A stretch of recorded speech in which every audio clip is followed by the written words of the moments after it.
ಎಲ್ರಿಗೂ ನಮಸ್ಕಾರ. Welcome to first view Kannada. ನಾನು ಸೌಮ್ಯ ಸುಗ್ನಳ್ಳಿ. ಇವತ್ತು ನಾನು ಒಂದು ವಿಶೇಷವಾದಂತಹ ಜಾಗಕ್ಕೆ ಬಂದಿದ್ದೀನಿ. ನಮ್ಮ ಬೆಂಗಳೂರಲ್ಲಿ ನಿತ್ಯ ಟನ್ ಗಟ್ಟಲೆ ಕಸ ಉತ್ಪತ್ತಿಯಾಗುತ್ತೆ. ಆ ಕಸದಿಂದನೂ ಕೂಡ ರಸವನ್ನ ತೆಗಿಬಹುದು. ಅಂದ್ರೆ ಕಸದಿಂದ ಇಂಧನವನ್ನ ಉತ್ಪತ್ತಿ ಮಾಡ್ಬೋದು, ಗ್ಯಾಸನ್ನ ಉತ್ಪತ್ತಿ ಮಾಡ್ಬೋದು. ಆ ಒಂದು ಕೇಂದ್ರಕ್ಕೆ ಬಂದಿದ್ದೀನಿ. ಸೊ ನಾನು ಇವಾಗ ಬಂದಿರುವಂಥದ್ದು BTM ಲೇಔಟ್ ವಿಧಾನಸಭಾ ಕ್ಷೇತ್ರದ ಕೋರಮಂಗಲ ವಾರ್ಡು ತ್ಯಾಜ್ಯ ನಿರ್ವಹಣಾ ಘಟಕಕ್ಕೆ ಬಂದಿದ್ದೀನಿ. ಈ ಒಂದು ಘಟಕದಲ್ಲಿ ಕಸದಿಂದ ರಸವನ್ನು ತೆಗಿತಾರೆ. ಅಂದರೆ ಕಸವನ್ನ ಕಲೆಕ್ಟ್ ಮಾಡಿಕೊಂಡು ಅದರಿಂದ ಗ್ಯಾಸನ್ನು ಉತ್ಪತ್ತಿ ಮಾಡಲಾಗುತ್ತೆ. ನಮ್ಮ ಬೆಂಗಳೂರಲ್ಲಿ ಗೊತ್ತು ಕಸದ ಸಮಸ್ಯೆ ಎಷ್ಟಿದೆ ಅಂತ.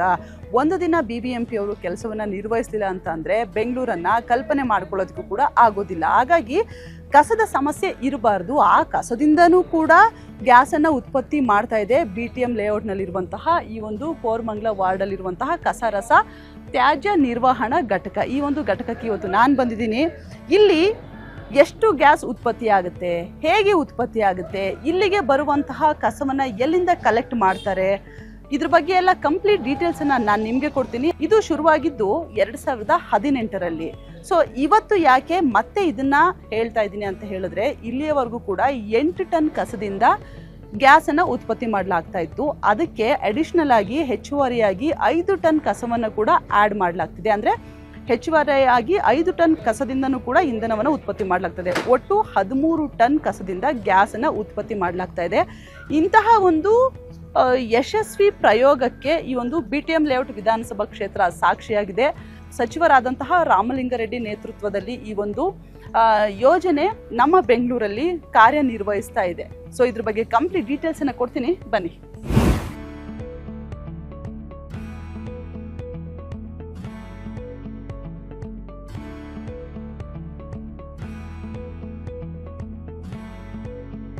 ಸೊ ನಾನಿವಾಗ ಕೋರಮಂಗಲದಲ್ಲಿರುವಂತಹ ಬಯೋಗ್ಯಾಸ್ ಪ್ಲಾಂಟ್ ಅಲ್ಲಿ ಇದ್ದೀನಿ. ಈ ಪ್ಲಾಂಟ್ ಅಲ್ಲಿ ಹೇಗೆ ಕಸದಿಂದ ಈ ಒಂದು ಗ್ಯಾಸನ್ನು ತಯಾರು ಮಾಡ್ತಾರೆ ಅಂತ ಹೇಳೋದಕ್ಕಿಂತ ಮುಂಚೆ ಈ ಒಂದು ಪ್ಲಾಂಟ್ ಹೆಂಗೆ ಫಸ್ಟು ಸ್ಟಾರ್ಟ್ ಆಯಿತು ಅಂತ ಒಂದು ಚಿಕ್ಕದಾಗಿ ಒಂದು ಹಿಸ್ಟ್ರಿ ಹೇಳ್ಬಿಡ್ತೀನಿ.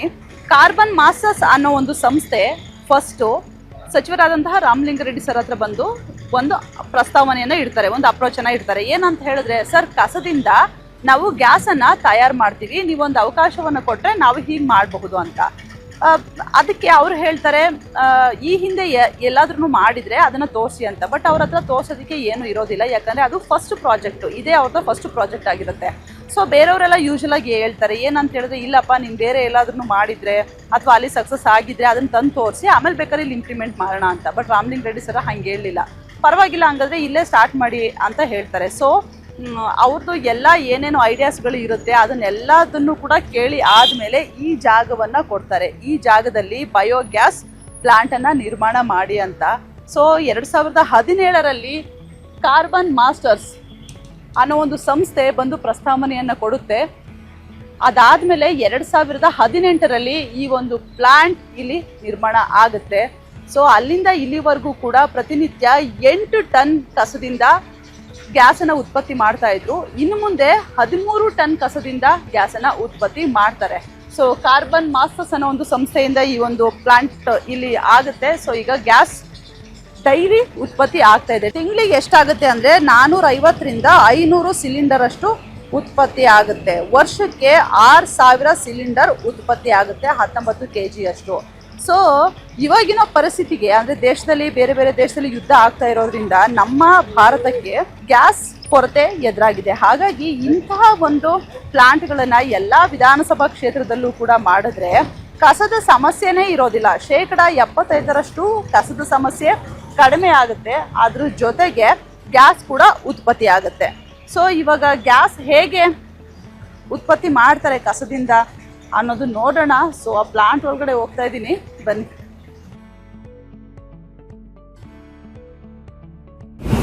ಇದು ಕಸವನ್ನು ಡಂಪ್ ಮಾಡಿ ಗ್ಯಾಸನ್ನು ತೆಗೆಯುವಂತಹ ವಿಧಾನದ ಮೊದಲ ಸ್ಟೆಪ್ಪು. ಏನು ಈಗ ಕೋರಮಂಗಲದಲ್ಲಿ ಇರುವಂತಹ 5ರಿಂದ 6 ಸಾವಿರ ಮನೆಗಳಿಂದ ಪ್ರತಿನಿತ್ಯ 8 ಟನ್ ಕಸ ಬರುತ್ತೆ. ಸೊ ಇನ್ನು ಮುಂದೆ 13 ಟನ್ ಬರುತ್ತೆ, ಯಾಕಂದರೆ ಇವತ್ತು 5 ಟನ್ ಹೆಚ್ಚುವರಿಯಾಗಿ ಆ್ಯಡ್ ಆಗಿರೋದ್ರಿಂದ. ಸೊ ಆ ಕಸ ಎಲ್ಲ ಬಂದು ಒಂದು ಕಡೆ ಸ್ಟೋರ್ ಆಗುತ್ತೆ. ಇದೇ ಕ್ಯಾಂಪಸ್ಸಲ್ಲಿ ಒಂದು ಕಡೆ ಸ್ಟೋರ್ ಆಗುತ್ತೆ. ಸೊ ಅಲ್ಲಿಂದ ಸ್ವಲ್ಪ ಪ್ರಮಾಣದಲ್ಲೇ ತಂದು ಕಸವನ್ನು ಇಲ್ಲಿ ಹಾಕ್ತಾರೆ. ಕಸವನ್ನ ಇಲ್ಲಿ ಹಾಕ್ತಾರೆ. ಸೊ ಕಸನ ಇದ್ರ ಒಳಗಡೆ ಆದ್ಮೇಲೆ ಈ ಮೆಷಿನ್ ಸ್ಟಾರ್ಟ್ ಮಾಡ್ತಾರೆ. ಸೊ ಅದು ಆನ್ ಆಗುತ್ತೆ. ಕಸವನ್ನ ಇಲ್ಲಿ ಹಾಕ್ತಾರೆ. ಇಲ್ಲಿ ಹಾಕಾದ್ಮೇಲೆ ಇದಕ್ಕೆ ವಾಟರ್ ಕನೆಕ್ಷನನ್ನು ಕೊಟ್ಟಿರ್ತಾರೆ. ಇದು ವಾಟರ್ ಕನೆಕ್ಷನ್ನು. ಸೊ ಹೊರಗಡೆ ಸಂಪಿರುತ್ತೆ, ಅದರಿಂದ ಇಲ್ಲಿ ವಾಟರ್ ಕನೆಕ್ಷನ್ ಇರುತ್ತೆ. ಸೊ ನೀರು ಮಿಕ್ಸ್ ಆಗುತ್ತೆ. ನೀರು ಮಿಕ್ಸ್ ಆಗಿ ಆ ಕಡೆಯಿಂದ ಕಸ ಬರುತ್ತೆ, ಈ ಕಡೆಯಿಂದ ನೀರು ಬರುತ್ತೆ. ಅದೆರಡು ಮಿಕ್ಸ್ ಆಗಿ ಪೇಸ್ಟ್ ಆಗುತ್ತೆ. ಸೊ ಪೇಸ್ಟ್ ಆಗಿ ಅದು ಇಲ್ಲಿ ಡಂಪ್ ಆಗುತ್ತೆ. ಸೊ ಆ ಪೇಸ್ಟು ಇಲ್ಲಿಂದ ಹೊರಗಡೆ ಒಂದು ಕಡೆ ಹೋಗಿ ಸ್ಟೋರ್ ಆಗುತ್ತೆ. ಅದನ್ನು ಹೊರಗಡೆ ಹೋಗಿ ತೋರಿಸ್ತೀನಿ. ನಾನು ಈ ಮುಂಚೆ ಹೇಳಿದ್ನಲ್ಲ, ಕಸ ಫಸ್ಟು BBMPದು ನಮ್ಮದು ಮಾಮೂಲಿ BBMP ಗಾಡಿಗಳು ಏನಿರುತ್ತೆ ಕಸವನ್ನು ಕಲೆಕ್ಟ್ ಮಾಡ್ತಾರಲ್ಲ, ಆ ವೆಹಿಕಲ್ ಮೂಲಕ ಕಸ ಬರುತ್ತೆ. ಅದು ಬಂದಾದ್ಮೇಲೆ ಇಲ್ಲಿಗೆ ಬರುತ್ತೆ. ಇಲ್ಲಿ ಕಸ ಪೇಸ್ಟ್ ಥರ ಆಗುತ್ತೆ. ಅದಾಗ್ಬಿಟ್ಟು ಮತ್ತೊಂದು ಕಡೆ ಅದು ಸ್ಟೋರ್ ಆಗುತ್ತೆ. ಅದನ್ನ ಇವಾಗ ನಾನು ಎಕ್ಸ್ಪ್ಲೇನ್ ಮಾಡ್ತೀನಿ. ಇಲ್ಲಿ ಇನ್ನೊಂದು ವಿಷಯ ಹೇಳಬೇಕು, ಎಷ್ಟರ ಮಟ್ಟಿಗೆ ಕಸ ಇಲ್ಲಿ ವಿಲೇವಾರಿ ಆಗ್ತಾ ಇದೆ, ಸೆಗ್ರಿಗೇಷನ್ ಆಗ್ತಾ ಇದೆ ಅಂತ ಅಂದರೆ, ಕಸವನ್ನು ಒಂದು ಪ್ಲಾಸ್ಟಿಕ್ ಕವರಲ್ಲಿ ಹಾಕಿಕೊಟ್ರೆ ತೊಗೊಳೋದಲ್ಲ, ಬಕೆಟಲ್ಲೇ ಹಾಕಬೇಕು. ಯಾಕಂದರೆ ಪ್ಲಾಸ್ಟಿಕ್ ಕವರಲ್ಲಿ ಹಾಕಿ, ಡಸ್ಟ್ಬಿನ್ ಕವರಲ್ಲಿ ಹಾಕಿ ಕಟ್ಟಿಬಿಟ್ಟು ಕೊಟ್ಟರೆ ಕಸವನ್ನು ಕಲೆಕ್ಟ್ ಮಾಡುವಂಥವ್ರು, ಡ್ರೈವರ್ಗಳು, ಕಸ ಎತ್ತುವಂಥವ್ರು ಆ ಕವರ್ನ ತೆಗೆದು ನೋಡಲ್ಲ. ಅಂದರೆ ತೆಗೆದು ನೋಡೋಕ್ಕಾಗಲ್ಲ ಆ ಟೈಮ್ಗೆ. ಹಾಗಾಗಿ ಅದ್ರೊಳಗಡೆ ಏನಿರುತ್ತೆ ಅಂತಲೂ ಕೂಡ ಗೊತ್ತಾಗೋದಿಲ್ಲ. ಹಾಗಾಗಿ ಬಕೆಟಲ್ಲೇ ಕಸವನ್ನು ಹಾಕಬೇಕು. ಆ ಒಂದು ಕಸದ ಒಳಗಡೆ ಒಂದು ಹಾಲಿನ ಕವರು, ಒಂದು ಪಾನ್ ಪರಕ್ ಕವರ್ ಇದ್ರೂ ಕೂಡ ಕಸವನ್ನು ತೆಗೆದುಕೊಳ್ಳಲ್ಲ. ಸೊ ಅಷ್ಟು ನೀಟಾಗಿ ಸೆಗ್ರಿಗೇಟ್ ಮಾಡಿ ಹಸಿ ಕಸವನ್ನು ಜನರು ಕೊಡ್ತಾರಂತೆ. ಸೊ ಇದು ಖುಷಿಯಾದ ವಿಚಾರ. ಇದನ್ನು ಎಲ್ಲರೂ ಫಾಲೋ ಮಾಡಿದ್ರೆ ಈ ಕಸ ವಿಂಗಡಣೆಗೆ ಸಂಬಂಧಪಟ್ಟಂತೆ ಯಾವುದೂ ಸಮಸ್ಯೆನೇ ಇರೋದಿಲ್ಲ. ಸೊ ಇದು ಹಳೇದು 8 ಟನ್ ಕೆಪಾಸಿಟಿ ಇರುವಂಥದ್ದು. ಹೊಸದು ಉದ್ಘಾಟನೆ ಆಗಿದೆಯಲ್ಲ, ಅದನ್ನು ತೋರಿಸ್ತೀನಿ ಬನ್ನಿ. ಸೊ ಇವಾಗ ನಾನು ಹೋಗ್ತಾ ಇರೋದು ಹೊಸದಾಗಿ ಉದ್ಘಾಟನೆ ಆಗಿರುವಂತಹ ಘಟಕ. ಸೊ ಇದು ಇವಾಗ ನೋಡಿದ್ರಲ್ಲ, ಮುಂಚೆ ಅದು 8 ಟನ್ ಕೆಪಾಸಿಟಿ ಇರುವಂಥದ್ದು, ಇದು 5 ಟನ್ ಇವತ್ತು ಇನಾಗ್ರೇಷನ್ ಆಗಿರುವಂತಹ ಜಾಗ. ಸೇಮ್ ಅಲ್ಲಿ ಹೆಂಗಿತ್ತು ಹಾಗೇನೆ ಇಲ್ಲಿ ಕಸನ ಹಾಕ್ತಾರೆ. ಸೊ ಕಸ ಇದ್ರ ಒಳಗಡೆ ತುಂಬ್ತಾರೆ. ಆದಮೇಲೆ ಇಲ್ಲಿ ವಾಟರ್ ಕನೆಕ್ಷನ್ ಕೊಟ್ಟಿರ್ತಾರೆ. ಈ ಪೈಪ್ಲೈನ್ ಏನಿದೆ, ಸೊ ಆ ಪೈಪ್ಲೈನ್ ಮೂಲಕ ಅಲ್ಲಿ ವಾಟರ್ ಕನೆಕ್ಷನನ್ನು ಕೊಟ್ಟಿರ್ತಾರೆ. ಸೊ ಆ ನೀರು ಕಸ ಎರಡು ಮಿಕ್ಸ್ ಆಗಿ ಈ ಕಸ ಫುಲ್ ರುಬ್ಬುತ್ತೆ ಈ ಮೆಷಿನು. ಅಂದರೆ ಮಿಕ್ಸಿಲಿ ಹಾಕೊಂಡು ರುಬ್ದಂಗೆ ಫುಲ್ ಪೇಸ್ಟ್ ಆಗುತ್ತೆ. ಆ ಈ ಪೇಸ್ಟ್ ಎಲ್ಲ ಬಂದು ಇಲ್ಲಿ ಡಂಪ್ ಆಗುತ್ತೆ. ಇಲ್ಲೇನು ಸಂಪು ಕಾಣಿಸ್ತಾ ಇದೆ ಈ ಜಾಗ, ಇಲ್ಲಿ ಡಂಪ್ ಆಗುತ್ತೆ. ಇಲ್ಲಿಂದ ಪೈಪ್ ಮೂಲಕ ಹೊರಗಡೆ ಇನ್ನೊಂದು ಸ್ಟೋರೇಜ್ ಇರುತ್ತೆ, ಅಲ್ಲಿ ಸ್ಟೋರ್ ಆಗುತ್ತೆ. ಸೊ ಅಲ್ಲಿ ಸ್ಟೋರ್ ಆದಮೇಲೆ ಅದರದೇ ಆದ ಒಂದಷ್ಟು ಪ್ರಕ್ರಿಯೆಗಳಿರುತ್ತೆ. ಅದಾದಮೇಲೆ ಫೈನಲ್ ಸ್ಟೇಜ್ ಗ್ಯಾಸ್ ಆಗುತ್ತೆ. ಸೊ ಇಲ್ಲಿಂದ ಹೋದಂತಹ ಒಂದು ಪೇಸ್ಟು ನೆಕ್ಸ್ಟ್ ಏನೇನಾಗುತ್ತೆ ಎಕ್ಸ್ಪ್ಲೈನ್ ಮಾಡ್ತೀನಿ ನಡಿ. ಸೊ ಕಸವನ್ನು ಅಲ್ಲಿ ಹಾಕಾದ್ಮೇಲೆ ಅದು ಪೇಸ್ಟ್ ಆಗುತ್ತೆ. ಅದು ಪೇಸ್ಟ್ ಆದಮೇಲೆ ಇಲ್ಲಿ ಬಂದ್ಬಿಟ್ಟು ಒಂದು ಕಡೆ ಸ್ಟೋರ್ ಆಗುತ್ತೆ. ಹೈಡ್ರಾಲಿಸಿಸ್ ಟ್ಯಾಂಕಲ್ಲಿ ಸ್ಟೋರ್ ಆಗುತ್ತೆ ಇದು. ಸೊ ಅಲ್ಲಿ ಸ್ಟೋರ್ ಆದಮೇಲೆ ಮೈನ್ ಡೈಜೆಸ್ಟರ್ನಲ್ಲಿ ಫೀಡ್ ಆಗುತ್ತೆ. ಅಂದರೆ ಇಲ್ಲಿ ಏನಿದೆ ಇಲ್ಲಿಗೆ ಬಂದು ಅದು ಫೀಡ್ ಆಗುತ್ತೆ. ಅದಾದಮೇಲೆ ರಾ ಬಯೋಗ್ಯಾಸ್, ಏನು ನಾವು ಜೈವಿಕ ಅನಿಲ ಅಂತ ಕರಿತೀವಿ, ಅದು ಉತ್ಪತ್ತಿ ಆಗುತ್ತೆ. ಸೊ ಅಲ್ಲಿಂದ ಇಲ್ಲಿಗೆ ಬರುತ್ತೆ. ಇಲ್ಲಿಂದ ಇಲ್ಲಿ ಬಂದಾದಮೇಲೆ ಇಲ್ಲಿ ಕನೆಕ್ಷನ್ ಮೂಲಕ ಅಲ್ಲಿ ದೊಡ್ಡ ಸಿಲಿಂಡರ್ಗಳಿದೆ. ಸೊ ಅದನ್ನು ತೋರಿಸ್ತೀನಿ ನಾನು. ಅಲ್ಲಿ ರಾ ಬಯೋಗ್ಯಾಸ್ ಉತ್ಪತ್ತಿ ಆಗುತ್ತೆ. ಸೊ ಆ ರಾ ಬಯೋಗ್ಯಾಸ್ ಉತ್ಪತ್ತಿ ಆದಾಗ ಅದನ್ನು ನಾವು ಡೈರೆಕ್ಟಾಗಿ ಯೂಸ್ ಮಾಡೋದಕ್ಕೆ ಆಗೋದಿಲ್ಲ. ಅದರಲ್ಲಿ ಬೇರೆ ಬೇರೆ ಬೇಡದೇ ಇರೋ ಅಂತಹ ಒಂದಷ್ಟು ಕಂಟೆಂಟ್ಗಳು ಇರುತ್ತೆ. ಸೊ ಅದನ್ನು ಗ್ಯಾಸಲ್ಲಿ ನಾವು ಯೂಸ್ ಮಾಡೋದಕ್ಕಾಗಲ್ಲ. ಹಾಗಾಗಿ ಅದನ್ನು ಅವರು ರಿಫೈನ್ ಮಾಡಬೇಕು. ಸೊ ರಿಫೈನ್ ಮಾಡೋದಕ್ಕೋಸ್ಕರ ಅದು ರಿಫೈನ್ ಯೂನಿಟ್ಗೆ ಅದು ಬರುತ್ತೆ. ಅದಾದಮೇಲೆ ಮಿಥೇನನ್ನು ಪ್ರೆಷರೈಸ್ ಮಾಡಲಾಗುತ್ತೆ ಪೈಪ್ಲೈನ್ ಕನೆಕ್ಷನ್ ಮೂಲಕ. ಬೇರೆ ಕಡೆ ಅಂದರೆ ಎಲ್ಲಾದ್ರೂ ಬೇರೆ ಕಡೆ ಸಪ್ಲೈ ಮಾಡೋದಿದ್ರೆ ಬೇರೆ ಕಡೆ ಸಪ್ಲೈಯನ್ನು ಮಾಡಬಹುದು. ಸೊ ಈ ಬೇಡದಿರೋ ಕಂಟೆಂಟ್ ಅಂತ ನಾನು ಏನು ಹೇಳಿದೆ, ರಿಫೈನ್ ಯೂನಿಟ್ಗೆ ಬರುತ್ತಲ್ಲ, ಸೊ ರಿಫೈನ್ ಆಗುತ್ತಲ್ಲ, ಸೊ ಆ ಬೇಡದೇ ಇರೋ ಕಂಟೆಂಟನ್ನು ಕೂಡ ಯೂಸ್ ಮಾಡ್ಬೋದು. ಎಲ್ಲೆಲ್ಲಿ ಯೂಸ್ ಮಾಡ್ಬೋದು? ತೋಟಗಳಿಗೆ, ಅಗ್ರಿಕಲ್ಚರ್ಗೆ. ಈಗ ಬೆಂಗಳೂರಲ್ಲಿ ಗೊತ್ತು ತಾರಸಿ ತೋಟ, ಅಂದರೆ ಈ ಟೆರೆಸ್ ಗಾರ್ಡನಿಂಗ್ ಅನ್ನೋದು ಜಾಸ್ತಿ ಆಗ್ತಾ ಇದೆ. ಸೊ ಅಲ್ಲಿಗೆಲ್ಲ ಯೂಸ್ ಮಾಡ್ಬೋದು. ರಾ ಬಯೋಗ್ಯಾಸ್ ನಾನು ಹೇಳಿದ್ನಲ್ಲ, ಅದು ಸ್ಟೋರ್ ಆಗುವಂಥದ್ದು ಇಲ್ಲಿ.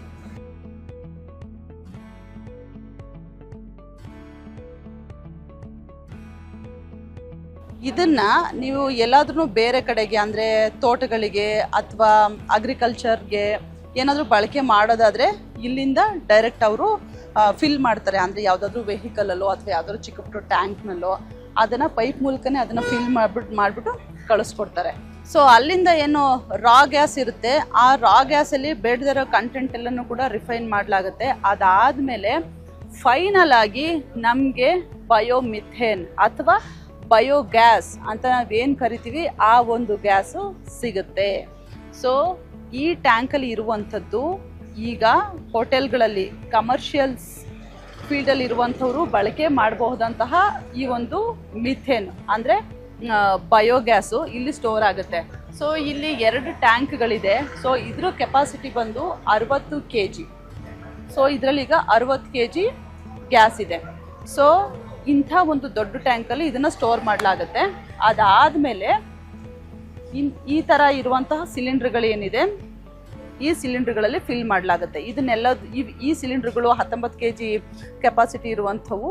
ಇವನ್ನ ಕಮರ್ಷಿಯಲ್ ಹೋಟೆಲ್ಗಳಲ್ಲಿ ಏನು ಯೂಸ್ ಮಾಡ್ತಾರೆ ಆ ಸಿಲಿಂಡರು. ಸೊ ಅಲ್ಲಿ ಗ್ಯಾಸ್ ಇರುತ್ತೆ ದೊಡ್ಡ ದೊಡ್ಡ ಟ್ಯಾಂಕಲ್ಲಿ, ಅದನ್ನು ಈ ಒಂದು ಸಿಲಿಂಡರ್ಗೆ ಫಿಲ್ ಮಾಡಿಬಿಟ್ಟು ಇವರು ಇಲ್ಲಿಂದ ಹೋಟೆಲ್ಗಳಿಗೆ ಕಳಿಸ್ತಾರೆ. ಸೊ ಇದು ನಮ್ಮ ಬೆಂಗಳೂರಲ್ಲಿ ಫಸ್ಟ್ ಟೈಮ್ ಸ್ಟಾರ್ಟ್ ಆಗಿರುವಂತಹ ಒಂದು ಏನು ಬಯೋಗ್ಯಾಸ್ ಪ್ಲಾಂಟು. ಇದಕ್ಕೆ 2019ರಲ್ಲಿ ಜರ್ಮನಿಯಲ್ಲಿ ಅವಾರ್ಡ್ ಕೂಡ ಬರುತ್ತೆ. ಸೊ ಇದು ಎಲ್ಲರಿಗೂ ಮಾದರಿಯಾಗಿದೆ ಅಂತ ಒಂದು ಬೆಸ್ಟ್ ಅವಾರ್ಡನ್ನು ಕೂಡ ತೆಗೆದುಕೊಳ್ಳಲಾಗುತ್ತೆ. ಸೊ ಕಾರ್ಬನ್ ಮಾಸ್ಟರ್ಸ್ ಅನ್ನೋ ಸಂಸ್ಥೆ ಏನಿದೆ ಆ ಸಂಸ್ಥೆ ಫಸ್ಟು ಇಲ್ಲಿ ಬಂದು ರಾಮಲಿಂಗ ರೆಡ್ಡಿ ಸರ್ ಹತ್ರ ಈ ಒಂದು ಪ್ರಸ್ತಾವನೆಯನ್ನು ಇಟ್ಟಾಗ ಅದು ಓಕೆ ಆಗುತ್ತೆ. 2018ರಲ್ಲಿ ಈ ಒಂದು ಪ್ಲಾಂಟ್ ಆರಂಭ ಆಗುತ್ತೆ. ಈ ಪ್ಲಾಂಟ್ಗೆ ಯಾವಾಗಲೇ 4 ಕೋಟಿ ಖರ್ಚಾಗಿರುತ್ತೆ. ಅದ್ರ ಜೊತೆಗೆ 9 ಜನ ನೌಕರರು ಇಲ್ಲಿ ಕೆಲಸವನ್ನ ಮಾಡ್ತಾರೆ. ಸೊ ಇವತ್ತು 2ನೇ ಘಟಕ ಸ್ಟಾರ್ಟ್ ಆಗಿದೆ. ಅದು 5 ಟನ್ ಕಸದ ಸಾಮರ್ಥ್ಯ ಇರುವಂತಹ ಟನ್ನು. ಅದರಿಂದನೂ ಕೂಡ ಗ್ಯಾಸನ್ನು ಉತ್ಪತ್ತಿ ಮಾಡಲಾಗುತ್ತೆ. ಸೊ 2018ರಲ್ಲಿ ಆರಂಭ ಆದಂತಹ ಈ ಒಂದು ಹೊಸ ಪ್ರಾಜೆಕ್ಟ್ ಇವತ್ತು ಸಕ್ಸಸ್ಫುಲ್ ಆಗಿದೆ. ಇದ್ರ ಬಗ್ಗೆ ಮಾತನಾಡೋದಕ್ಕೆ ನಮ್ಮ ಜೊತೆ ಇದ್ದಾರೆ ಸಾರಿಗೆ ಹಾಗೂ ಮುಜರಾಯಿ ಸಚಿವರಾದಂತಹ ರಾಮಲಿಂಗ ರೆಡ್ಡಿ ಸರ್. ನಮಸ್ಕಾರ, ಹೇಗಿದ್ದೀರಾ ಸರ್? ಓಕೆ ಸರ್, ಬೆಂಗಳೂರಲ್ಲಿ ಮೊದಲ ಬಾರಿಗೆ ಕಸದಿಂದ ಗ್ಯಾಸನ್ನು ಉತ್ಪತ್ತಿ ಮಾಡುವಂತಹ ಒಂದು ಹೊಸ ಪ್ರಾಜೆಕ್ಟ್ಗೆ ನೀವು ಅವಕಾಶವನ್ನು ಕೊಟ್ರಿ. ಏನು ಹೇಳ್ತೀರಾ ಸರ್? ನಮ್ಮಲ್ಲಿ ಹಸಿ ಕಸ ಉತ್ಪಾದನೆ ಆಗುತ್ತಲ್ಲ, ಅದು ನಮ್ಮಲ್ಲಿ ಒಂದು ಮಾರ್ಕೆಟ್ ಇದೆ, ಮಡವಾಳ ಮಾರ್ಕೆಟು. ಅಲ್ಲೂ ಕೂಡ ಪ್ರತಿದಿನ ಹಸಿ ಕಸ ಜಾಸ್ತಿ ಉತ್ಪತ್ತಿ ಆಗ್ತಿತ್ತು. ಆಮೇಲೆ ಪ್ಲಸ್ ನಮ್ಮ ಲೋಕಲ್ ಏರಿಯಾ ಆಗ ಬರೀ 8 ಟನ್ ಕೆಪಾಸಿಟಿಗೆ ಅವರು ಪ್ರಾರಂಭ ಮಾಡ್ತೀವಿ ಅಂದರು. 8 ಟನ್ಗೆ ಆ ಕಾಲಕ್ಕೆ ಅವರಿಗೆ 2018ರಲ್ಲಿ 4 ಕೋಟಿ ರೂಪಾಯಿ ಖರ್ಚಾಯಿತು, ಅವ್ರದ್ದೇ ದುಡ್ಡು. ಆಮೇಲೆ 2ನೇ ಘಟಕಕ್ಕೆ ಮಹಾನಗರ ಪಾಲಿಕೆಯವರು ಸಬ್ಸಿಡಿ ರೂಪದಲ್ಲಿ 2,40,00,000 ಕೊಟ್ಟಿದ್ದಾರೆ. ಸರ್, ನಿಮಗೆ ಏನಕ್ಕೆ ಸರ್ ಇದಕ್ಕೆ ಒಂದು ಅವಕಾಶವನ್ನು ಕೊಡಬೇಕು ಅಂತ ಅನ್ನಿಸ್ತು? ಫಸ್ಟು ಶಾಸಕನಾಗಿ ಬಂದಾಗ ಇದು ಡಂಪಿಂಗ್ ಯಾರ್ಡ್ ಆಗಿತ್ತು. ಡಬ್ರೀಸು ಅದು ಇದು ಎಲ್ಲ ತಂದಿಲ್ಲಿ ಹಾಕ್ತಾಯಿದ್ರು. ಆಮೇಲೆ ಇದು ಪಾರ್ಕಿಂಗ್ಗೆ ಈ ಸುತ್ತಮುತ್ತಲೆಲ್ಲ ಹೋಟ್ಲ್ಸ್ ಇದೆಯಲ್ಲ, ಎಲ್ಲ ಇಲ್ಲಿ ಪಾರ್ಕ್ ಮಾಡ್ಕೊಳ್ತಾ ಇದ್ರು. ಆಮೇಲೆ ಮರಗಳು ಜಾಸ್ತಿ ಕೋರಮಂಗಲದಲ್ಲಿ, ಆ ಮರಗಳೆಲ್ಲ ಹೊಡಿತಾ ಇದ್ರಲ್ಲ, ಮರ ಅಂದರೆ ಟ್ರಿಮ್ಮಿಂಗ್ ಮಾಡ್ತಾ ಎಲ್ಲ ತಂದಿಲ್ಲಿ ಹಾಕ್ತಾಯಿದ್ರು. ಆಮೇಲೆ ನಾನು ಇಲ್ಲಿ 2008ರಲ್ಲಿ ಶಾಸಕನಾಗಿ ಬಂದಾಗ ಇದನ್ನು ಸದುಪಯೋಗ ಮಾಡ್ಕೊಳ್ಳೋಣ ಅಂತೇಳಿ ನಾವು ಸಾಲಿಡ್ ವೇಸ್ಟ್ ಮ್ಯಾನೇಜ್ಮೆಂಟ್ಗೆ ಬಳಸ್ಕೊಳ್ಳೋಣ ಅಂತೇಳಿ ಪ್ಲ್ಯಾನ್ ಮಾಡಿದ್ವಿ. ಪ್ರತಿ ತಿಂಗಳು 45 ಟನ್ನು ಡ್ರೈ ವೇಸ್ಟ್ ಸೆಂಟ್ರ್ ಪ್ಲಾಸ್ಟಿಕ್ಕು ಬೇರೆ ಬೇರೆದು ಪ್ರತಿ ತಿಂಗಳು 45 ಟನ್ ಇಲ್ಲಿ ಅದನ್ನು ಸಂಸ್ಕರಣೆ ಮಾಡಿ ಬಂಡಲ್ಸ್ ಮಾಡಿ ಮಾರ್ಕೊಳ್ತಾರೆ. ಆಮೇಲೆ ಥರ್ಮಾಕೋಲ್ ಏನು ಮಾಡ್ತಾರೆ, ಎಲ್ಲ ಮೋರಿಗಳಲ್ಲಿ ಬಿಸಾಕ್ತಾರೆ ಅಥವಾ ಕಸದಲ್ಲಿ ಹಾಕ್ತಾರೆ. ಅದಕ್ಕೆ ಒಂದು ಸಪರೇಟ್ ಒಂದು ಇದು ಕೋಲ್ ಯೂನಿಟ್ ಒಂದು ಮಾಡಿಸ್ಕೊಟ್ಟಿದ್ದೀನಿ. ಆಮೇಲೆ ಅದ್ರ ಪಕ್ಕದಲ್ಲಿ ಇನ್ನೊಂದಿದೆಯಲ್ಲ ಈ ಬಿಲ್ಡಿಂಗು, ಅಲ್ಲೇನು ಮಾಡ್ತಾರೆ, ಈ ಬಿಲ್ಡಿಂಗ್ ಮೆಟೀರಿಯಲ್ಸ್ ಇರುತ್ತಲ್ಲ, ಬಿಲ್ಡಿಂಗ್ಸ್ ಎಲ್ಲ ಹೊಡಿತಾ ಇರ್ತಾರೆ. ಹೊಡೆದಾಗ ಬಾಗಿಲು, ಕಿಟಕಿ, ಸೋಫಾ ಅಥವಾ ಮನೆಯಲ್ಲಿ ಏನೇನು ಬೇಡವೋ ಅದನ್ನೆಲ್ಲ ಕೂಡ ಒಂದು ಫೋನ್ ಮಾಡಿದ್ರೆ ಸಾಕು. ಇವರಿಗೆ ಫೋನ್ ಮಾಡಿದ್ರೆ ಇವರೇ ಹೋಗಿ ವಾಹನದಲ್ಲಿ ಅದು ತಂದುಬಿಡ್ತಾರೆ. ತಂದುಬಿಟ್ಟು ಅಲ್ಲಿ ಸ್ಟೋರೇಜ್ ಮಾಡಿಕೊಂಡು ಯಾರು ಬೇಕೋ ಅವ್ರಿಗೆ ಕೊಡ್ತಾರೆ. ಆಮೇಲೆ ಇನ್ನೊಂದು ಹೊಸ ಬಿಲ್ಡಿಂಗ್ ಮೊನ್ನೆ ಒಂದು ಕಟ್ಟಿದ್ದೀವಿ. ಅದು ಹೂವು ಬರುತ್ತಲ್ಲ, ದೇವಸ್ಥಾನದಲ್ಲಿ ಹೂವು ಎಲ್ಲ ಬಿಸಾಕ್ತಾರೆ. ಆಮೇಲೆ ಮಾರ್ಕೆಟಲ್ಲಿ ಹೂವು ಬಿಸಾಕ್ತಾರೆ, ಮದುವೆಗಳಲ್ಲೆಲ್ಲ ಹೂವು ಬಿಸಾಕ್ತಾರೆ. ಆ ಹೂವು ಎಲ್ಲ ಕಲೆಕ್ಟ್ ಮಾಡಿಕೊಂಡು ಆ ಹೂವದಲ್ಲಿ ಬಣ್ಣ ತಯಾರಿಸೋದಕ್ಕೆ ಅದೊಂದು ಯೂನಿಟ್ ಈಗ ಪ್ರಾರಂಭ ಮಾಡ್ತೀವಿ ಅದನ್ನು. ಆಮೇಲೆ ಇನ್ನೊಂದು ಟ್ರೈನಿಂಗ್ ಸೆಂಟರ್ಸ್ ಮಾಡ್ತಾ ಇದ್ದೀವಿ ಇಲ್ಲಿ. ಇಲ್ಲಿಗೆ ನಮ್ಮ ಬೇಕಾದಷ್ಟು ಜನ ನಮ್ಮ ಆಯುಕ್ತರುಗಳು, ಅಡ್ಮಿನಿಸ್ಟ್ರೇಟರ್ಗಳು, ಕಾರ್ಪೊರೇಟರ್ಸು, ಆಮೇಲೆ MLAಸು ಬೇರೆ ರಾಜ್ಯದವರು ಎಲ್ಲರೂ ಬಂದು ಇದನ್ನು ನೋಡ್ಕೊಂಡು ಹೋಗಿದ್ದಾರೆ. ಅದಕ್ಕೆ ಒಂದು ಟ್ರೈನಿಂಗ್ ಸೆಂಟರ್ ಬಿಲ್ಡಿಂಗ್ ಎಲ್ಲ ಕಂಪ್ಲೀಟ್ ಆಗೋಯಿತು. ಫರ್ನಿಚರ್ಸು ಕೆಲಸ ನಡೀತಾ ಇದೆ. ಮೇಲೆ ಒಂದು ಕ್ಲಾಸ್ ರೂಮ್ ಇರುತ್ತೆ. ಅದಕ್ಕೆ ಯಾವ ರೀತಿ ಕಸ ವಿಲೇವಾರಿ ಬಗ್ಗೆ ಆಸಕ್ತಿ ಇರ್ತಕ್ಕಂಥವ್ರಿಗೆ ಕ್ಲಾಸಸ್ಸು ಕೂಡ ಪ್ರಾರಂಭ ಮಾಡ್ತೀವಿ. ಒಂದು ತಿಂಗಳು 2 ತಿಂಗಳಲ್ಲೇ ಮಾಡ್ತೀವಿ. ಎಲ್ಲ ರೆಡಿ ಆಗೋಯ್ತಲ್ಲ, ಅದೊಂದು ಮಾಡ್ತೀವಿ. ಇದು ಆಮೇಲೆ ಇನ್ನೊಂದು ಬೆಂಗಳೂರಲ್ಲಿ ಕನಿಷ್ಠ ಏನಿಲ್ಲ ಅಂದ್ರೂ ಒಂದು 50% ಅಂದ್ರೆ ಒಂದು 4-5 ಸಾವಿರ ಟನ್ ಪ್ರತಿದಿನ ಕಸ ಬರುತ್ತೆ ಅಂದ್ರೆ ಅದ್ರಲ್ಲಿ ಅರ್ಧದಷ್ಟು ಹಸಿ ಕಸ. ಮೊದಲೆಲ್ಲ ಏನ್ ಮಾಡೋರು, ಅದನ್ನೆಲ್ಲ ತಗೊಂಡೋಗಿ ಡಂಪಿಂಗ್ ಯಾರ್ಡ್ಸ್ ಹಾಕೋರು. ಡಂಪಿಂಗ್ ಯಾರ್ಡ್ಗೆ ಹಾಕಿದ್ರೆ ಅಲ್ಲೇನಾಗ್ತಿತ್ತು, ವಾಸನೆ, ಸೊಳ್ಳೆ, ಅದಕ್ಕೆ ಸಾಕಷ್ಟು ಪ್ರೊಟೆಸ್ಟ್ಗಳು ಕೂಡ ಆಗ್ತಾ ಇದೆ. ಅದಕ್ಕೆ ನಾನು ನಮ್ಮ DCM ಅವ್ರಿಗೆ, ನಮ್ಮ ಕಾರ್ಪೊರೇಷನ್ ಆಸಕ್ತಿ ಇರ್ತಕ್ಕಂಥವ್ರಿಗೆ, ನಮ್ಮ ಶಾಸಕರಿಗೆ ಇದನ್ನು ನಮ್ಮ DCM ಅವರು ಕಡ್ಡಾಯ ಮಾಡಬೇಕು. ಎಲ್ಲ ವಿಧಾನಸಭಾ ಕ್ಷೇತ್ರದಲ್ಲೂ ಈ ಥರದ ಯೂನಿಟ್ಸು, ಯಾವುದು ಬರೀ ಇದೇ ಅಲ್ಲ, ಗ್ಯಾಸ್ ತಯಾರಿಸೋದೇ ಅಲ್ಲ, ನಾವು ಬೇರೆ ಎಲ್ಲ ಮಾಡಿದ್ದೀವಲ್ಲ, ಇದನ್ನೆಲ್ಲ ಕೂಡ ಎಲ್ಲ ಒಂದು ಅಸೆಂಬ್ಲಿ ಕ್ಷೇತ್ರಕ್ಕೆ 2 ಮಾಡಿದ್ರೆ 3/4 ಭಾಗ ಕಸ ಡಂಪಿಂಗ್ ಯಾರ್ಡ್ಗೆ ಹೋಗುತ್ತೆ. ಇಲ್ಲೇ ವಿಲೇವಾರಿ ಆಗ್ಬಿಡುತ್ತೆ. ಹೌದು ಸರ್. ಆಗ ನಮ್ಮ ಡಂಪಿಂಗ್ ಸಮಸ್ಯೆನೂ ನಿಂತೋಗುತ್ತೆ. ಕನಿಷ್ಠ 2-2.5 ಸಾವಿರ ಟನ್ ಹಸಿ ಕಸ ಪ್ರತಿದಿನ ಉತ್ಪಾದನೆ ಆಗುತ್ತೆ. ಅದೆಲ್ಲ ಕೂಡ ಈ ರೀತಿ ಘಟಕಗಳಿಗೆ ಹೋಗ್ಬಿಟ್ರೆ ಗ್ಯಾಸು ಸಿಗುತ್ತೆ, ಮತ್ತೆ ಕಸನೂ ಉಳಿದು. ಸರ್, GBN ಅವರೆಲ್ಲ ಬಂದು ಇಲ್ಲಿ ನೋಡ್ಕೊಂಡು ಹೋಗಿದ್ದಾರೆ. ಸೊ ಎಲ್ಲದ ಕಡೆನೂ ಅವ್ರನ್ನ ಅದನ್ನ ಇಂಪ್ಲಿಮೆಂಟ್ ಮಾಡ್ಬೋದಲ್ಲ ಸರ್?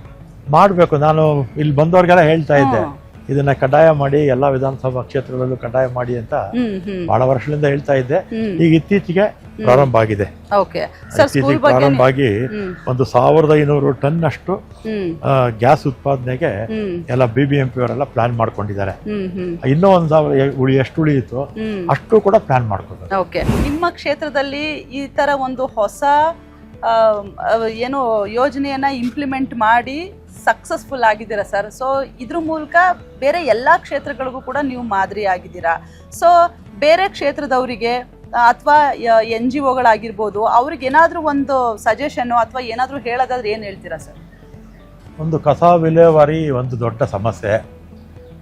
ಇದಕ್ಕೆ ಯಾರ್ಯಾರು ಬರ್ತಾರೆ ತಕ್ಷಣ ಅವ್ರು ಕರೆದು ಜಾಗ ಕೊಟ್ಟು, ಆದರೆ ಸಬ್ಸಿಡಿ ಕೊಟ್ಟು, ಈ ಥರದ ಘಟಕಗಳನ್ನು ಬೆಂಗಳೂರಿನಲ್ಲಿ ಒಂದು ಪ್ರತಿ ವಿಧಾನಸಭಾ ಕ್ಷೇತ್ರದಲ್ಲಿ 2-3 ಕಡೆ ಮಾಡಿಬಿಟ್ರೆ ಒಂದು ದಿನಕ್ಕೆ ನಾವು 2-2.5 ಸಾವಿರ ಹಸಿ ಕಸ ನಾವು ಈ ರೀತಿ ಗ್ಯಾಸ್ ಆಗಿ ಕನ್ವರ್ಟ್ ಮಾಡ್ಬೋದು. ಈ ರೀತಿ ಎಲ್ಲ ಕಡೆ ಕಡ್ಡಾಯವಾಗಿ ನಮ್ಮ ಸರ್ಕಾರ ಬೆಂಗಳೂರಲ್ಲಿ ಮಾಡಿದ್ರೆ ಇನ್ನೊಂದು 2-3 ವರ್ಷದಲ್ಲಿ ಕಸದ ಸಮಸ್ಯೆಗೆ ನಾವೇ ಪರಿಹಾರ ಕಂಡುಕೊಳ್ತೀವಿ. ಗ್ಯಾಸು ಕೂಡ ಸಾರ್ವಜನಿಕರಿಗೆ ಸಿಗುತ್ತೆ. Okay sir. ಮೇಡಮ್, ಇದು 2018ಅಲ್ಲಿ ನಾವು ಪದ್ಮಶ್ರೀ ಬಲರಾಮ್ ಮೇಡಮ್ ಜೊತೆ ಮತ್ತು ರಾಮಲಿಂಗ ರೆಡ್ಡಿ ಸರ್ ಹತ್ರ ಹೋಗಿ ಮೀಟ್ ಆಗಿ ವಿ ಸೆಡ್ ದಟ್ ನಮಗೆ we have a technology that ಆ ಟೆಕ್ನಾಲಜಿಲಿ ಏನು ಮಾಡ್ಬೋದು, ಎನಿ ಹಸಿ ತ್ಯಾಜ್ಯ ಏನಿರುತ್ತೋ ಅದನ್ನು ನಾವು ಬಯೋಮೀಥೇನ್ ಮತ್ತು ಆರ್ಗ್ಯಾನಿಕ್ ಫರ್ಟಿಲೈಸರ್ ಕನ್ವರ್ಟ್ ಮಾಡ್ಬೋದು ಅಂತ ಕೇಳ್ತೀವಿ. ಆವಾಗ ಸರ್ ಹೇಳಿದ್ರು ಎಲ್ಲಾದರೂ ಮಾಡಿರೋದು ತೋರಿಸಿ ಅಂತ. We didn't have anything. ನಾವು ಆವಾಗ ಇನ್ನೂ ಪೈಲಟ್ಸಲ್ಲಿ ಇದ್ವಿ. ಆವಾಗ ಸರ್ ಜಾಗ ಕೊಟ್ಬಿಟ್ಟು ನಾವು we started this project year. So from 2018 onwards we ramp up the capacity. ಇವತ್ತು ಇಲ್ಲಿ 8 ಟನ್ ಆಲ್ರೆಡಿ ಪ್ರೊಸೆಸ್ ಆಗ್ತಾಯಿದೆ. ಇವಾಗ ಇನ್ನೂ 5 ಟನ್ ಅಡಿಷ್ನಲ್ ಆಗುತ್ತೆ. ಸೊ 13 ಟನ್ ಪ್ಲಾಂಟ್ ಆಗ್ತಾಯಿದೆ ಇದು. ಆಮೇಲೆ ಇದರಲ್ಲಿ ಏನಾಗ್ತಾಯಿದೆ ಅಂದರೆ ಬೇಸಿಕ್ಲಿ ನಾವು LPG ರೀಪ್ಲೇಸ್ಮೆಂಟ್ ಮಾಡೋದಕ್ಕೆ ಡ್ರಾಪ್ ಇನ್ ಫ್ಯೂಲ್ ಕ್ರಿಯೇಟ್ ಮಾಡ್ತಾಯಿದ್ವಿ, ಈ ಕಾರ್ಬನ್ ಲೈಟ್ಸ್ ಬಯೋಮೀಥೇನ್ ಅಂತ. ಅದನ್ನು ನಾವು we can replace for any amount of any fossil fuel we can replace. ಅದರಲ್ಲಿ ಮೇನ್ಲಿ ನಾವು ಇವಾಗ ಏನು ಮಾಡ್ತಾಯಿದ್ದೀವಿ, ಹೋಟೆಲ್ಸಿಗೆ ಕೊಟ್ಟು ವಿ ಆರ್ ರೀಪ್ಲೇಸಿಂಗ್ LPG. ಮತ್ತು ಮಿಕ್ಕಿರೋದನ್ನು ಏನು ಮಾಡ್ತೀವಿ ಅಂದರೆ ರೈತರಿಗೆ ಗೊಬ್ಬರದ ಥರ ಕೊಡ್ತೀವಿ. ಅದು ಆರ್ಗ್ಯಾನಿಕ್ ಫರ್ಟಿಲೈಸರ್ ಅಗೇನ್ ಭೂಮಿ ಫಲವತ್ತತೆನ ಇನ್ಕ್ರೀಸ್ ಮಾಡುತ್ತೆ. ವೆಟ್ ವೇಸ್ಟ್ ಬಂದ ಮೇಲೆ ಇಲ್ಲಿ ಅದನ್ನು ಕಂಪ್ಲೀಟ್ ಪೇಸ್ಟಾಗಿ ಕನ್ವರ್ಟ್ ಆಗುತ್ತೆ ನಮ್ಮ ಶ್ರೆಡ್ಡರ್ಸಲ್ಲಿ. ಪ್ರೀ ಪ್ರೊಸೆಸಿಂಗ್ ಅಂತೀವಿ ಅದಕ್ಕೆ. ಅದು ಕಂಪ್ಲೀಟ್ ವೇಸ್ಟ್ನ ಪೇಸ್ಟ್ ಆದಮೇಲೆ ಅನರ್ಬಿಕ್ ರಿಯಾಕ್ಟರ್ಸ್ ಫೀಡ್ ಆಗುತ್ತೆ.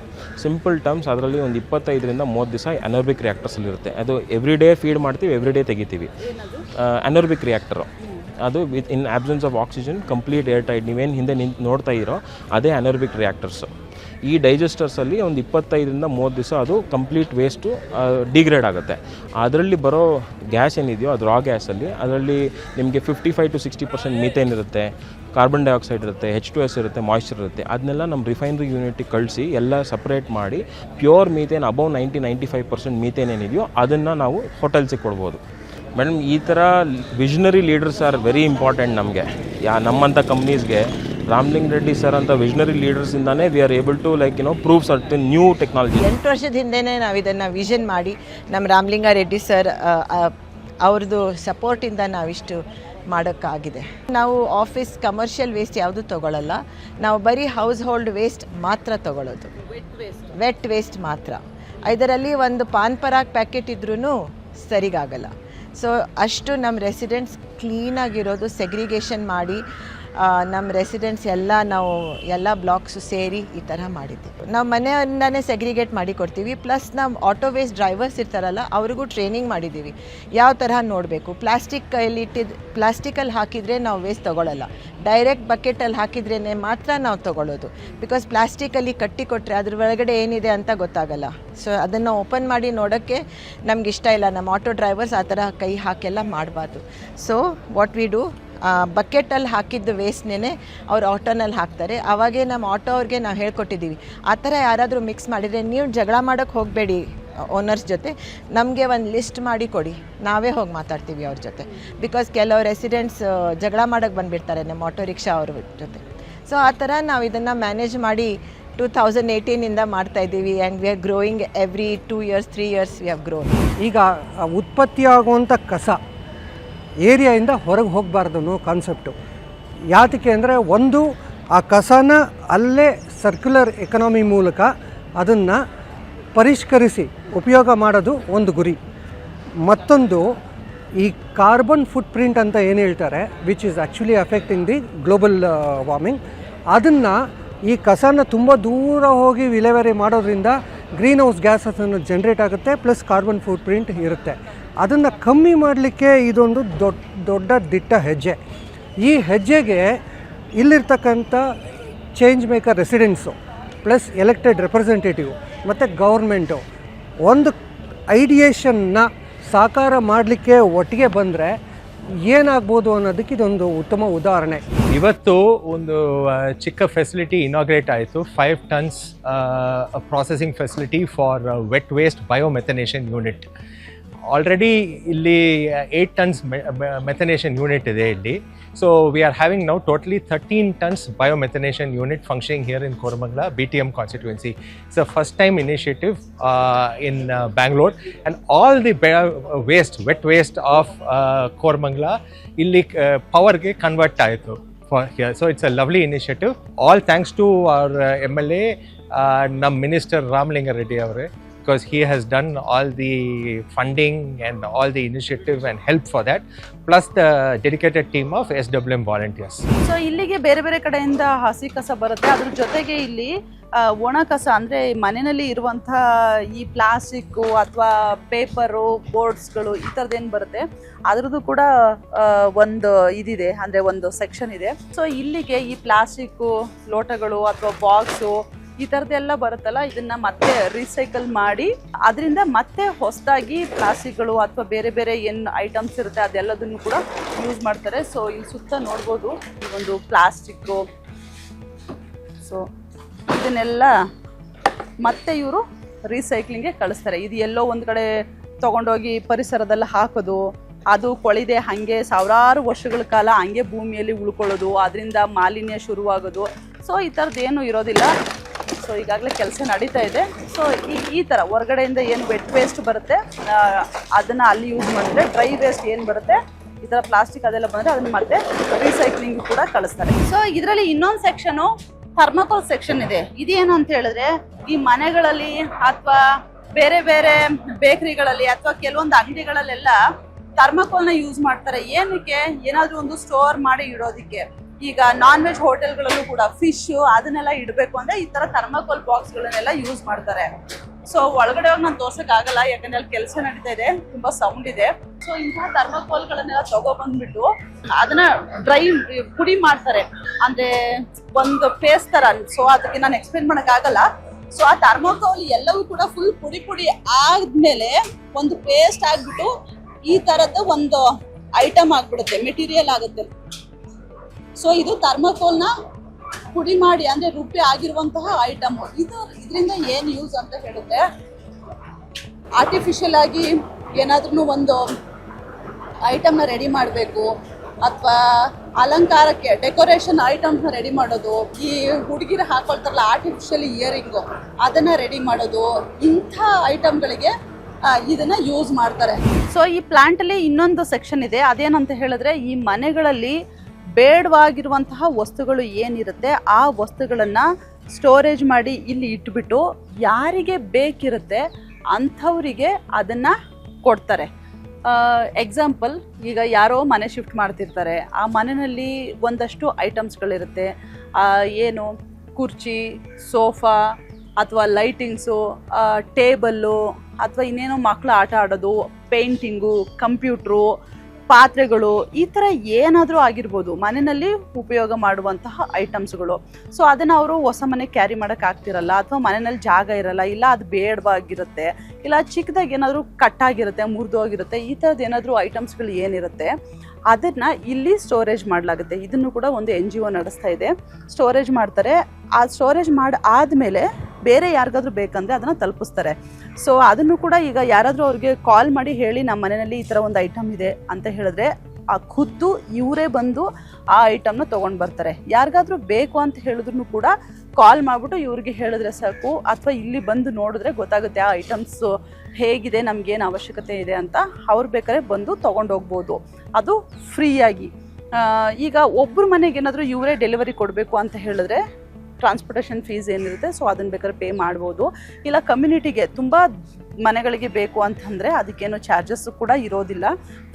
ಫೋನ್ ಮಾಡಿ ಹೇಳಿದ್ರೆ ಸಾಕು, ಇವರೇ ಬರ್ತಾರೆ. ಈಗ ನಾವೆಲ್ಲಾದರೂ ಕಸಗಳಲ್ಲಿ ಅಥವಾ ರೋಡಲ್ಲಿ ನೋಡ್ತಿರ್ಬೋದು, ಯಾವುದೋ ಒಂದು ಐಟಮ್ ಬೇಡವಾಗಿರುತ್ತೆ, ಹಾಸಿಗೆ, ದಿಂಬು ಅಥವಾ ಚಿಕ್ಕ ಚಿಕ್ಕ ಚೇರು, ಸೋಫಾ, ಈ ಥರದ್ದೆಲ್ಲ ಅದನ್ನು ತಂದು ರೋಡಲ್ಲೇ ಬಿಸಾಕ್ಬಿಟ್ಟಿರ್ತಾರೆ. ಅದನ್ನು ತೆಗೆದು ಹೋಗೋಕ್ಕೂ ಕಷ್ಟ, ತೊಗೊಂಡು ಹೋಗೋಕ್ಕೂ ಕಷ್ಟ, ತೊಗೊಂಡಾದ್ಮೇಲೆ ಅದನ್ನು ಏನು ಮಾಡಬೇಕು, ಹೀಗೆಲ್ಲ ಇರುತ್ತೆ. ಹಾಗಾಗಿ ಆ ಥರ ಸಮಸ್ಯೆ ಬರಬಾರ್ದು ಅಂತ ಹೇಳಿ ಈ ಥರ ಮನೇಲಿ ಗೃಹ ಉಪಯೋಗಿ ವಸ್ತುಗಳು ಏನಿರುತ್ತೆ ಅವನ್ನ ಈ ಥರ ಒಂದು ಕಡೆ ಸ್ಟೋರ್ ಮಾಡಿಟ್ಟು ಬೇಡದೇ ಇರೋರಿಂದ, ಬೇಡ ಅಂತ ಹೇಳೋರಿಂದ ತೊಗೊಂಡು ಬೇಕು ಅಂತ ಹೇಳೋರಿಗೆ ತಲುಪಿಸುವಂಥದ್ದು. ಸೊ ಇದು ಕೂಡ ಒಂದು ಒಳ್ಳೆ ಕೆಲಸ. ಸೊ ನಮ್ಮ ಬೆಂಗಳೂರಲ್ಲಿ ಆರಂಭವಾಗಿರುವಂತಹ ಮೊದಲ ಬಯೋಗ್ಯಾಸ್ ಪ್ಲಾಂಟ್ಗೆ ಇವತ್ತು ನಾನು ಬಂದು ಇದರಲ್ಲಿ ಹೇಗೆ ಕಸದಿಂದ ಗ್ಯಾಸನ್ನು ಉತ್ಪತ್ತಿ ಮಾಡ್ತಾರೆ ಅಂತ ಹೇಳಿದೆ. ಪರ್ಸ್ನಲಿ ನನಗೆ ಅನಿಸೋದೇನು ಅಂತ ಹೇಳಿದ್ರೆ, ಈಗ ಇಲ್ಲಿ ಕೇವಲ ಹಸಿ ಕಸ ಅಷ್ಟೇ ಅಲ್ಲ, ಮನೆಯಲ್ಲಿ ಉಪಯೋಗ ಆಗದೆ ಇರುವಂತಹ ವಸ್ತುಗಳನ್ನು ಕೂಡ ಇಲ್ಲಿ ತರಲಾಗುತ್ತೆ. ಅದ್ರ ಜೊತೆಗೆ ಥರ್ಮಾಕೋಲ್ ಕೂಡ ಇದೆ. ಈ ಥರ ಬೇರೆ ಬೇರೆ, ಅಂದರೆ ಮನೆಯಲ್ಲಿ ಕಸ ಅಂತ ಬಂದರೆ ಏನೇನು ಬರುತ್ತೆ ಅದು ಎಲ್ಲದನ್ನು ಕೂಡ ಇಲ್ಲಿ ಡಂಪ್ ಮಾಡಿ ಅದರಿಂದ ಏನೇನೆಲ್ಲ ಮಾಡಬಹುದು ಅನ್ನೋದಕ್ಕೆ ಒಂದು ಮಾದರಿ ಆದಂತಹ ಪ್ಲಾಂಟ್ ಇದು. ಸೊ ಇದನ್ನೆಲ್ಲ ನೋಡಾದ್ಮೇಲೆ ನನಗೇನು ಅನ್ನಿಸ್ತು ಅಂತ ಹೇಳಿದ್ರೆ, ಈ ಥರ ಈಗೇನು ಈ ಒಂದು BTM ಲೇಔಟ್ ವಿಧಾನಸಭಾ ಕ್ಷೇತ್ರದಲ್ಲಿ ಈ ಥರ ಮಾಡಲಾಗಿದೆ, ಇದನ್ನ ಎಲ್ಲ ವಿಧಾನಸಭಾ ಕ್ಷೇತ್ರಗಳಲ್ಲೂ ಕೂಡ ಮಾಡಿದ್ರೆ ನಮ್ಮ ಬೆಂಗಳೂರಲ್ಲಿ 75% 80% ಕಸದ ಸಮಸ್ಯೆನೇ ಇರೋದಿಲ್ಲ. ಬರೀ GBA ಅಲ್ಲ, ಅಥವಾ ಸರ್ಕಾರ ಅವೇರ್ನೆಸ್ ಮೂಡಿಸೋದು ಅದಲ್ಲ, ಅದ್ರ ಜೊತೆಗೆ ನಾಗರಿಕರು ಕೂಡ, ಜನರು ಕೂಡ ಒಂದಷ್ಟು ಕೈ ಜೋಡಿಸ್ಬೇಕು. ಕಸವನ್ನು ಸರಿಯಾದ ರೀತಿಯಲ್ಲಿ ಸೆಗ್ರಿಗೇಟ್ ಮಾಡಿ ಕೊಡಬೇಕು, ಕರೆಕ್ಟಾಗಿ BBMP ಅವರಿಗೇನೆ ಕೊಡಬೇಕು. ಹೀಗೆಲ್ಲ ಮಾಡಿದ್ರೆ ಕಸದ ಸಮಸ್ಯೆ ಸಂಪೂರ್ಣವಾಗಿ ಕಮ್ಮಿ ಆಗಿಲ್ಲ ಅಂದ್ರೂ ಕೂಡ 75% ಅಷ್ಟು ಕೂಡ ಕಮ್ಮಿ ಆಗುತ್ತೆ. ಸೊ ಈ ಒಂದು ಕೋರಮಂಗಲದಲ್ಲಿರುವಂತಹ 151 ವಾರ್ಡಲ್ಲಿ ಈ ಒಂದು ಬಯೋಗ್ಯಾಸ್ ಪ್ಲಾಂಟ್ ಈಗಾಗಲೇ ಕೆಲಸವನ್ನು ನಿರ್ವಹಿಸ್ತಿದೆ. 2018 ಸಚಿವರಾದಂತಹ ರಾಮಲಿಂಗಾರೆಡ್ಡಿ ನೇತೃತ್ವದಲ್ಲಿ ಕೆಲಸವನ್ನು ಆರಂಭ ಮಾಡಿ ಕೇವಲ 8 ಟನ್ಗೆ ಸೀಮಿತ ಆಗಿದ್ದು ಇವತ್ತು 13 ಟನ್ಗೆ ಎಕ್ಸ್ಟೆಂಡ್ ಆಗಿದೆ. ಅದ್ರ ಜೊತೆಗೆ ಕಾರ್ಬನ್ ಮಾಸಸ್ ಅನ್ನೋ ಒಂದು NGO ಇದರ ಸಂಪೂರ್ಣ ನಿರ್ವಹಣೆಯನ್ನು ವಹಿಸ್ಕೊಂಡಿದೆ. ಸೊ ಈ ಇಬ್ಬರ ಶ್ರಮದಿಂದಾಗಿ ಇವತ್ತು ಸಕ್ಸಸ್ಫುಲ್ ಆಗಿ ಕೋರಮಂಗಲ 151 ವಾರ್ಡ್ ಏನಿದೆ ಈ ವಾರ್ಡಲ್ಲಿ ಕಸದ ಸಮಸ್ಯೆ ಇಲ್ಲ, ಅದ್ರ ಜೊತೆಗೆ ಗ್ಯಾಸ್ ಕೂಡ ಉತ್ಪತ್ತಿ ಆಗುತ್ತೆ. ಸೊ ಇದಕ್ಕೆ ಸಂಬಂಧಪಟ್ಟಂತೆ ನಿಮ್ದು ಏನಾದರೂ ಒಪಿನಿಯನ್ಗಳು ಇದ್ರೆ ಕಮೆಂಟ್ ಮಾಡಿ. Thank you.